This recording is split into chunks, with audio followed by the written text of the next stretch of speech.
عميد، كيف تقيم الهجمات الإسرائيلية الأخيرة على لبنان وارتكابها مجازر في بيروت والجنوب والبقاع والضاحية الجنوبية؟ أنا شخصيا لم أكن مفاجئ إطلاقا. نحن قلنا مرارا عنكم وعن غيركم أنه بس إذا وقف إطلاق النار بين إيران وأمريكا، نتنياهو لن يوقف عدوانه على لبنان، بل بالعكس سيتفرغ للعدوان على لبنان، لأنه هي مفهوم حكومته حكومة حرب. إذا ما عنده حرب تسقط الحكومة تبعه، هذا متفقين عليه كلنا. وعدوانه بلا أفق ولا حدود، ما في حدا يردعه يعني مبدئيا. صحيح انه المقاومه بجنوب لبنان عم تردعه يحتل، وعم توقف هجومه وعم توقف اختراقه. هذه للمقاتلين الابطال اللي عم بيدافعوا عن لبنان على ارض الجنوب الايطالي، والمقاومه اللي عم ترمي عليه صواريخ. صحيح عم تأذيه بس لا تشكل بصراحه رادعا. والحكومه اللبنانيه عندنا لا تستطيع أن تردع أو تقوم بأي عمل يعني يخفي العدو، والانقسام الداخلي عم يستغله نتنياهو، وشيء طبيعي أن يرتكب مجازر. هذا الذي حصل مجازر، مثل ما رئيس الجمهورية كتر خيره قال هذه مجزرة. طيب، فإذا هذا اللي حصل امبارح غير مسبوق، غير مسبوق برأي الخبراء، بس غير مفاجئ برأي أكثر منهم نحن. وبعد سيستمر العدو الإسرائيلي بالعدوان على لبنان وبيوسع دائرة عدوانه. ليش؟ لأنه ما بيقدر يحقق أهدافه إطلاقا في جنوب لبنان. ما قادر يحقق أهدافه بعد 35 يوم من الدخول البري إلى لبنان. ما تقدم إلا 7 كيلومترات في أي من القطاعات الثلاثة، وتكبد خسائر وتكبد أكثر من 100 مركبة هودي انعطبوا. فإذا لم يحقق أي نتيجة. لا بده يوقف، سيما بعده عم بيهدد لبنان، انتقل تهديده للحكومة اللبنانية وللدولة اللبنانية. وما كان كمان ناطرين هذا التهديد، لأنه من الأول هو عم يستهدف لبنان بأسره مع الانقسام الداخلي لبنان يلي بيشجع أكثر على عدوانه. هذا هو القصة باختصار. نعم عميد، عم تقلي سيستمر العدوان على لبنان وسيتوسع. هل نحن اليوم أمام فصل للجبهات اللي كانت دايرة بهيدا الحرب، أم هي محاولة إسرائيلية لإعادة فتح جميع الجبهات اللي كانت داخل الحرب؟ أي يعني ما هي جبهة الجنوب هي الأساس، عم أولا يفشل العدو. نعم، إيران، عم نحكي عن جبهة إيران. ما هي فصل الجبهات. نحن عم نتمنى أنه يكونوا مرتبطين. هو أكيد نتنياهو رافض فصل، هو رافض ارتباط فصل الجبهات.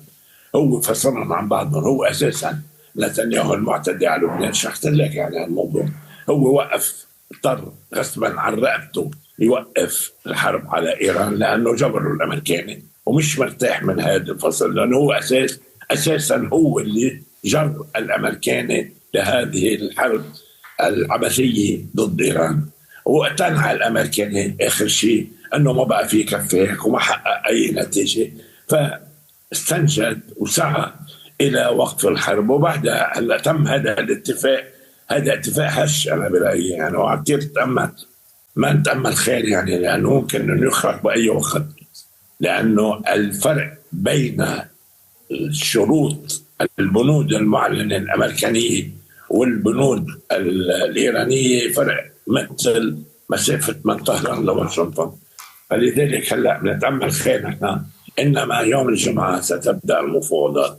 حتى الآن لا شيء يؤكد أو يلزم الإسرائيلي أن يلتزم بفصل، يعني بدي أقول بربط، رغم ربط الموضوع بوقف إطلاق النار، رغم أنه إيران حسب ما فهمنا وسمعنا أنه عم تأكد على هذا البند أن تقف الحرب على كل الجبهات، وإلا لن تفتح مضيق خرمز بالآخر. يعني كلها غامضة القصة وبعد الضبابية.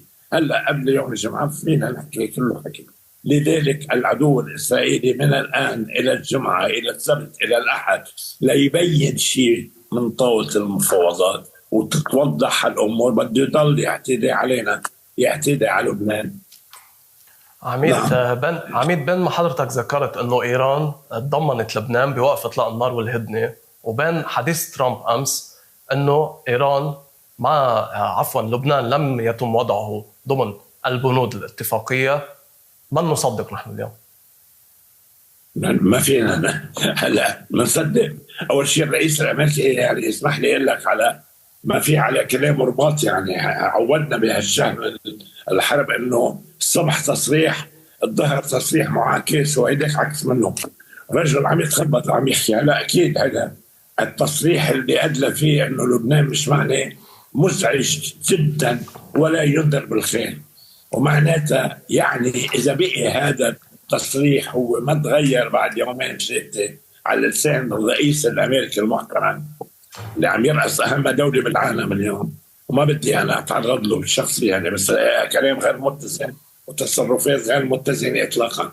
يمكن ان شاء الله يطلع لنا بكره بتصريح معاكس، لانه هو بيدعي انه بحب لبنان، واللي بحب لبنان ما بيعطي كارت بلانش لاسرائيل الدوله الفاجره الارهابيه المعتديه انه ترتكب مجازر وتحقق تهديدها بان تحول لبنان الى غزه. هيدي ما صارت بتاريخ امريكا كلها، صدقني انا بعرف الامريكان ولا في رئيس امريكي حتى هذه الساعه كلهم متعاطفين مع اسرائيل، بس ما في رئيس امريكي منحاز بهذا الشكل تحت اوامر رئيس الحكومه الاسرائيليه مثل الرئيس الحالي لامريكا. ومش انا اللي عم بقول، اسمعوا كل المعلقين والمحللين الامريكان من تاكر كارلسون لا شو اسمه